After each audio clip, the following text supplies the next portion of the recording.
नमस्कार बच्चों, हमारे टॉपिक चल रहा है सुमित्रा नंदन पंत और राइटर हैं सुमित्रा नंदन पंत और टॉपिक का नाम है वे आंखें।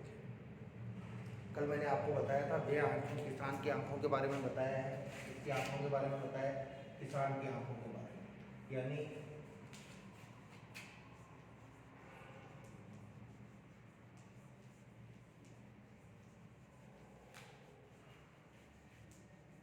किसान की कौन सी स्थिति, किसान की दयनीय स्थिति का वर्णन किया गया है इस पाठ में। देखो,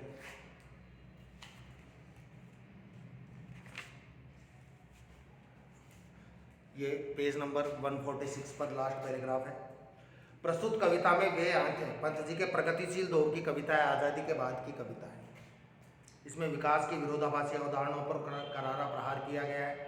भाई पहले तो ये था कि देश आज़ाद होना चाहिए, अब जब देश आज़ाद हो गया तो सबसे ज़्यादा उम्मीद किसानों को ही थी, क्योंकि किसान देश की अर्थव्यवस्था की रीढ़ होते हैं, आधार होते हैं। लेकिन ऐसा कुछ नहीं हुआ, किसानों की स्थिति सुधारने का कोई प्रयत्न, कोई प्रयास नहीं किया गया सरकारों के द्वारा। युग युग से शोषण के शिकार किसान का जीवन कभी को आहत कर रहा है। हर युग में किसान का शोषण होता रहा है, चाहे मुसलमानों का शासन हो, मुगलों का शासन हो, चाहे डच, हूण, फ्रांसीसी हों, अंग्रेज हों, सब ने किसान का शोषण किया है। और तो और यहाँ के सेठ साहूकार और जमींदार तक किसान का शोषण करते थे। तो किसानों का जीवन कभी को आहत कर रहा है। दुखद बात यह है कि स्वाधीन भारत में भी किसानों को केंद्र में रखकर व्यवस्था ने निर्णायक हस्तक्षेप नहीं किया। जब देश आज़ाद हो गया तो देश के आज़ाद होने के बाद तो जब सरकार कोई भी योजना बनाती, उस योजना के अंतर्गत उसको सबसे पहले किसान का जीवन देखना चाहिए था, किसान के बारे में सोचना चाहिए था। लेकिन ऐसा कुछ भी नहीं किया, किसानों के बारे में कुछ भी नहीं सोचा सरकारों ने। भाई पहले तो गुलाम थे चलो हम, लेकिन आज़ाद होने के बाद तो सोचना चाहिए। कविता ऐसे ही दुष्चक्र में फंसे किसानों के व्यक्तिगत एवं पारिवारिक दुखों की परतों को खोलती है ये कविता। यानी व्यक्तिगत जीवन किसान कैसा है और उसके परिवार की क्या स्थिति है, इसके बारे में बताती है। देखो, वे आंखें अंधकार की गुहा सरीखी उन आंखों से डरता है। कवि कह रहे हैं कि किसान की आंखें एक अंधेरी गुफा की तरह होती हैं, जिस अंधेरी गुफा में कुछ भी नहीं दिखता है। गुफा के दरवाजे पर खड़े होकर हम देखें अंधेरा हो और कितनी भी गहरी लंबी हो गुफा, उसमें कुछ भी नहीं दिखता है। तो किसान की जो आंखें अंधेरी गुफा की तरह है, उन आंखों को देखकर देखने वाले का मन डरता है, मन डरता है। भरा दूर तक उनमें दारुण दुख दर्द उन आंखों में भरा रहता है। भरा उनमें दारुण यानी उनमें आंखों में बड़ी कठोरता होती है। एक प्रेम का भाव होना चाहिए आंखों में, लेकिन कष्टों के कारण, दुखों के कारण किसान की आंखों में हमेशा कठोरता भरी रहती है, निर्दयी आंखें होती हैं। दैन्य दुख का नीरव रोदन और उनमें दीनता, कष्ट, दुख, इनका शांत भाव से रोदन होता है आंखों में। यानी दुख, दर्द, पीड़ा सब कुछ किसान की आंखों में दिखाई दे जाती है। जबकि पहले वह स्वाधीन किसान रहा। पहले किसान बड़ा स्वाधीन माना जाता था, स्वतंत्र माना जाता था, क्योंकि किसान को अन्नदाता कहते हैं। जितने अन्न की आवश्यकता होती है उतना अन्न किसान ही पैदा करता है। किसान यदि नहीं हो, किसान अन्न पैदा नहीं करे तो लोग भूख से मर जाएं। वह स्वाधीन किसान रहा, अभिमान भरा आंखों में इसके आंखों में हमेशा अभिमान रहता था, गर्व रहता था, गर्व से इसका मस्तक ऊंचा रहता था। छोड़ उसे मझधार, आज उसे ये देश में खुद का शासन भी आ गया, लेकिन आज के नेता भी देश के खुद का शासन भी स्वतंत्रता के बाद। छोड़ उसे मझधार, आज सबने उसको धारा के मध्य में छोड़ दिया, मझधार धारा के बीच में, संसार रूपी धारा के बीच में छोड़ दिया। संसार कगार सदृश वह किसका, और ये संसार उसके लिए कगार सदृश,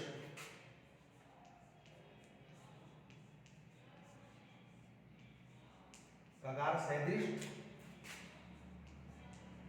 कगार यानी किनारे, किनारों की तरह।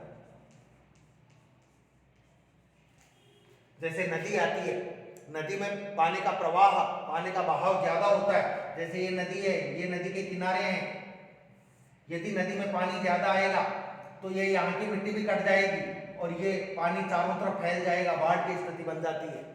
तो जैसे नदी में पानी ज्यादा आने पर नदी किनारों को भी बहा ले जाती है, वैसे ही संसार कगार सदृश बह किसका, यानी पूरा संसार इसके लिए नदी के किनारों की तरह बह गया, मतलब कोई इसके काम नहीं आया, कोई किसी ने इसका साथ नहीं दिया। किसान की स्थिति देखो, लहराते हुए खेत द्रगों में, आज भी किसान की आंखों में उसके खेत लहराते थे, वो खेत में जाता था, हरी भरी फसल होती थी, वो खेत आज भी उसकी आंखों में लहराते हैं। हालांकि वो खेत आज उसके नहीं है, आगे आएगा। लहराते हुए खेत द्रगों में हुआ बेदखल वह अब जिनसे, अब उन खेतों से बेदखल कर दिया गया है उसको।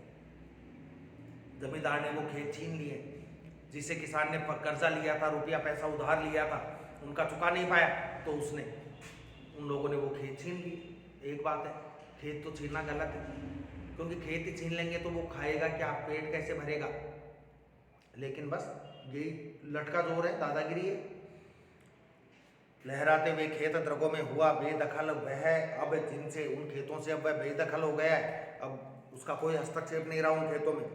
हंसती थी उसके जीवन की हरियाली जिनके तृण तृण से, उसके जीवन के हरियाली आती थी खेतों के तिनके तिनके से, मतलब खेतों में जो हरियाली होती थी उसी से उसका जीवन सुंदर होता था। आंखों ही में घुमा करता वह उसकी आंखों का तारा, उसके आंख का जो तारा था वो उसकी आंखों में घूमता था, आंख का तारा।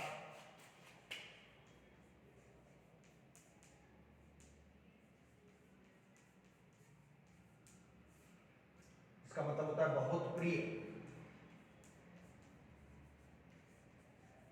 और व्यक्ति को बहुत प्रिय कौन होता है,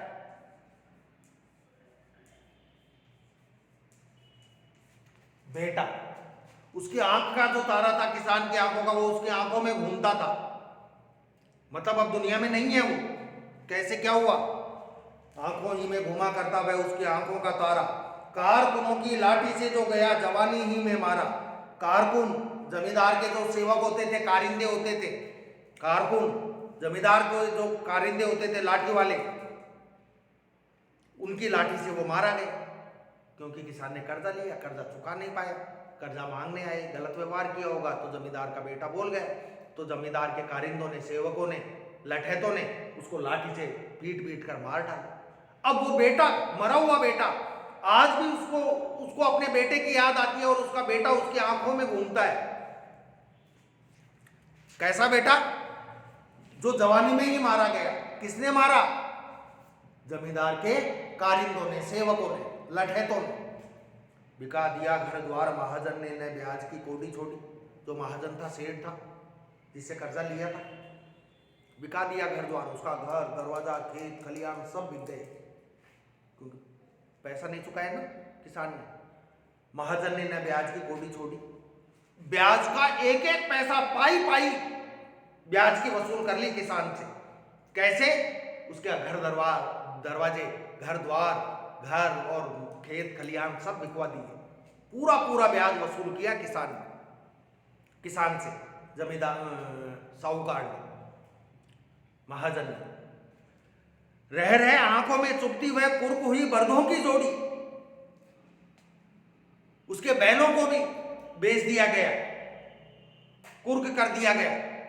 कुर्क का मतलब भाई बैलों की कीमत तय कर ली गई, जिसने वो बैलों की कीमत दी उसको दे दिया महाजन ने वो बैल, उसकी बैलों की जोड़ी भी कुर्क कर ली गई, बेच दी गई। कुर्क हुई बर्दों की जोड़ी, बर्दों की, बैलों की।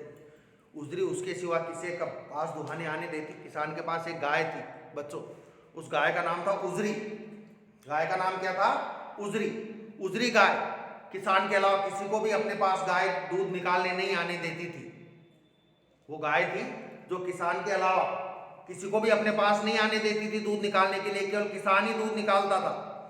आह अह आंखों में नाचा करती उजड़ गई जो सुखी खेती, उसकी जो सुखी खेती थी, सुखी खेती मतलब बड़ा शांत और प्रसन्नता से उसका जीवन चल रहा था, वो उसकी सुखी खेती उजड़ गई है।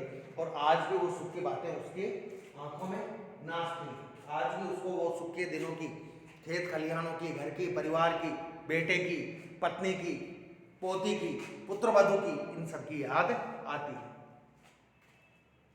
बिना दवा दर्पण के घरनी स्वर्ग चली, उसकी घरनी यानी घरवाली, किसान की पत्नी, बिना दवा दारू के स्वर्ग चली, मर गई, बीमार हुई, दवा मिली नहीं, पैसा नहीं था, तो उसकी मृत्यु हो गई, स्वर्ग चली गई वो तो। देख रेख के बिना दूध मुई बिटिया 2 दिन बाद गई मर। और बिना देख रेख के छोटी सी बेटी जो दूध पीती थी, दूध मुई थी, वो माँ के अभाव में 2 दिन बाद वो भी मर गई, उसकी बेटी भी मर गई छोटी सी। पहले तो कौन मरा? माँ, किसान की पत्नी, किसके कारण? बीमारी के कारण। लेकिन अब उसके एक दूध मुही बेटी थी छोटी सी, वो भी बिना, जब माँ का दूध नहीं मिला तो वो भी मर गई। देख रेख के बिना दूध मुही बिटिया 2 दिन बाद गई मर। क्योंकि आदमी थोड़ी संभाल सकता है बच्चे को, स्त्री संभाल सकती है, तो स्त्री में भी माँ ही संभाल सकती है। तो बिना देख रेख के, बिना उसकी बेटी भी माँ के मरने के 2 दिन बाद ही मर गई। घर में विधवा रही पतोहू। अब घर में या तो किसान था या विधवा पतोहू थी, पतोहू पुत्र की पत्नी, बेटे की पत्नी। अब बेटे की पत्नी वही बेटा जिसको लाठियों से पीट पीट कर मार डाला था, उसकी पत्नी थी। अब घर में विधवा रही पतोहू। अब तो घर में विधवा पतोहू थी, पोते की, तो बेटे की पत्नी थी, विधवा थी, क्योंकि बेटा तो मारा ही गया था लाठियों से। लक्ष्मी थी, हालांकि लक्ष्मी का रूप थी, बहुत अच्छी थी वो, यद्यपि पति घाती थी। उसके ऊपर पति को मारने का आरोप लगा दिया कि साहब उसने अपने पति को मार दिया, पति की हत्या कर दी। जबकि तुमको मालूम है पति की हत्या किसने की? जमींदार के कारिंदों। पति की हत्या किसने की? जमींदार के बेटे को किसने मारा था? लेकिन वो तो पैसे वाले थे, जान पहचान वाले थे, तो उन्होंने झूठा आरोप उसके ऊपर लगा दिया, पति घातिन का, पति की हत्या करने वाली, पति के हत्यारिन का आरोप लगा दिया। अब पति हत्या का जब आरोप लगा, पकड़ मंगाया कोतवाल थानेदार ने उस पतोहू को, बेटे की बहू को, पत्नी को पकड़कर बुलवा लिया थाने में, कोतवाली में। पकड़ मंगाया, कोतवाल ने डूब कुएं में मरी। एक दिन वो कुएं में डूब कर मर गई। थाने से आने के बाद कुछ दिन बाद कुएं में डूब कर मर गई। क्यों? क्योंकि उसके साथ गलत व्यवहार हुआ, गलत आचरण हुआ, उसके साथ बलात्कार किया थाने में, तो वो भी मर गई। कौन सी मौत हो गई? पहले बेटा मरा, फिर पत्नी मरी, फिर उसकी बेटी मरी, और अब चौथी बहू कुएं में कूद कर मर गई। 4 मौत हो गई किसान के परिवार में। गाय घर गए, खेत गए, बैलों की जोड़ी गई, गाय बिक गई, सब कुछ चला गया। खैर, पैर की जूती जोरू न सही एक दूसरी आती। अरे चलो, स्त्री तो गई जो गई, पत्नी तो गई जो गई, क्योंकि स्त्री तो पैर की जूती होती है, एक नहीं रहती, दूसरी आ जाती है, दूसरी के बाद तीसरी आ जाती है। यानी स्त्री को तो कोई सम्मान नहीं मिला था। पर जवान लड़के की सुधकर सांप लौटते फटती छाती। अपनी पत्नी के मरने की बात से ज्यादा दुखी नहीं होता, बेटी के मरने से ज्यादा दुखी नहीं होता, बेटे की पत्नी के मरने से ज्यादा नहीं दुखी होता किसान, जब अपने बेटे को याद करता।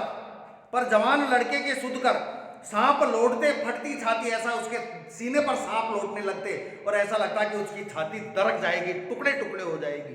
मतलब बेटे की याद आने पर किसान बहुत तड़पता था, दुखी होता था, पीड़ित परेशान होता था। पिछले सुख की स्मृति आंखों में क्षण भर एक चमक है लाती। किसान की आंखों में पिछले सुख के दिनों की बात याद आती कि उसका घर था, खेत थे उसके हरे भरे, उसकी पत्नी थी, उसका बेटा था, बेटी थी छोटी सी, उसकी बहू थी, बेटे की पत्नी थी, हंसता पर खेलता घर था, परिवार था। जब उसको पिछले दिनों, सुखों के दिनों की याद आती, क्षण भर एक चमक लाती, क्षण भर उसकी आंखों में एक चमक आती, प्रसन्नता आती। और जैसे ही वर्तमान स्थिति को याद करता, तुरंत शून्य में गड़बे चितवन तीखी नोक सदृश बन जाती।